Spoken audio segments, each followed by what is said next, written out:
sahabat orang tua kita.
Shalom Bapak Ibu, Saudara-saudari yang dikasihi Tuhan Yesus Kristus. Marilah kita mendengarkan firman Tuhan pada hari ini, Rabu 19 Maret 2025. Marilah kita berdoa. Kasih karunia dan damai sejahtera dari Allah Bapa Tuhan kita, dari anaknya Tuhan Yesus Kristus, menyertai kamu sekalian. Amin. Saudara-saudari, marilah kita mendengarkan pembacaan firman Tuhan yang menjadi nats renungan pada hari ini. Ayat renungan kita hari ini, Rabu 19 Maret 2025, diambil dari Yehezkiel 37 ayat yang ke-23, demikian bunyinya. Mereka tidak lagi menajiskan dirinya dengan berhala-berhalanya, atau dewa-dewa mereka yang menjijikkan, atau dengan semua pelanggaran mereka.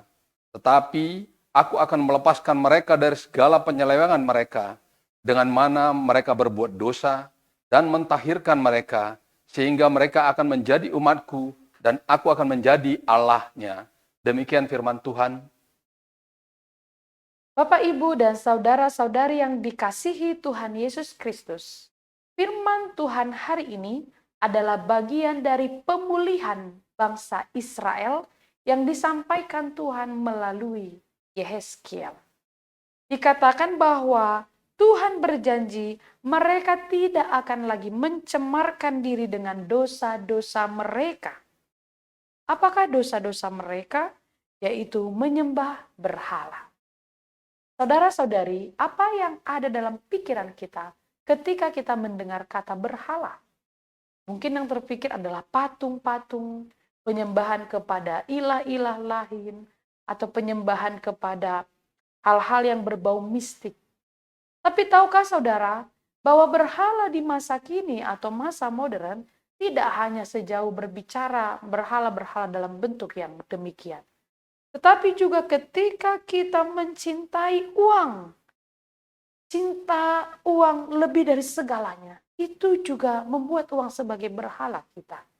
Atau kesenangan dunia, atau bahkan hobi kita yang kita tekuni membuat kita sampai tidak beribadah, tidak berdoa, melupakan keluarga. Itu pun menjadi berhala bagi kita. Jadi banyak bentuk berhala di masa-masa modern ini. Tapi Tuhan berjanji akan memulihkan bangsa Israel pada waktu itu. Demikian juga kita pada masa kini. Bagaimana supaya kita bisa menjauhkan diri kita dari berhala-berhala dunia masa kini? Tuhan berjanji Tuhan akan menyertai kita. Saudara, berhala memang bukan hanya patung atau dewa asing, tapi segala sesuatu yang mengambil waktu, tempat, posisi yang harusnya kita bertemu dengan Tuhan, itu juga menjadi ilah atau berhala bagi kita. Harta atau uang ketika menjadi pusat hidup. Atau gaya hidup yang mementingkan kesenangan dunia daripada ketaatan kepada Tuhan. Karena itu mari pertama dalam renungan hari ini kita mengevaluasi diri kita. Apakah kita cenderung melakukan hal-hal yang demikian? Apakah pikiran kita selalu terarah kepada Tuhan? Mendengar firman Tuhan tapi pikiran kita adalah untuk mencari uang, mendapatkan uang. Jangan sampai terganggu waktu dan komunikasi kita dengan Tuhan, beribadah kepada Tuhan hanya karena pikiran kita yang selalu terarah kepada uang atau kepada kesenangan, hobi atau aktivitas kita lainnya.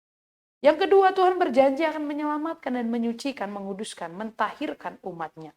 Ini adalah bukti kasih Tuhan yang besar, meskipun manusia sering gagal melakukan firman Tuhan. Tapi Tuhan selalu siap untuk mengampuni dan memulihkan.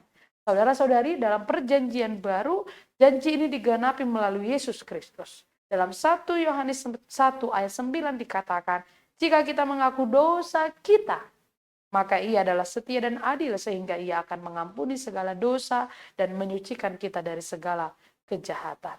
Jangan hidup dalam rasa bersalah, tetapi datanglah kepada Tuhan asal kita mau mengaku dosa kita. Dan yang kedua, percayalah bahwa Tuhan akan menyucikan dan mengubahkan hidup kita. Dan yang terakhir dikatakan bahwa hiduplah sebagai umat Tuhan, sehingga mereka akan menjadi umatku dan aku menjadi Allah mereka. Ini adalah panggilan supaya kita tetap hidup terhubung, terkoneksi selalu dengan Tuhan setiap hari. Hidup dengan Tuhan berarti hidup dalam ketaatan melakukannya, mengutamakan hubungan dengan Tuhan dalam doa dan pujian, dan menjadi saksi Kristus di tengah dunia. Saudara-saudari, hiduplah sebagai umat Tuhan, terhubunglah selalu dengan Tuhan melalui doa dan pujian. Jangan lewatkan satu hari pun tanpa berdoa, membaca firman Tuhan, merenungkan firman Tuhan. Terhubunglah dengan Tuhan supaya kita selalu hidup dalam penyertaan-Nya. Akuilah dosa di hadapan Tuhan, maka Tuhan akan mengampuni kita. Tuhan memberkati. Amin. Mari kita berdoa. Tuhan yang maha baik, kami mohon pimpinan Roh Kudus-Mu menyertai dan menguatkan kami untuk melakukan firman-Mu. Berkatilah Tuhan apa yang telah kami dengarkan hari ini, di mana Tuhan berjanji akan menyertai, menolong kami, menguduskan dan mentahirkan, bahkan menyucikan kami atas dosa-dosa kami. Namun kami harus datang terlebih dahulu mengakui dosa kami itu.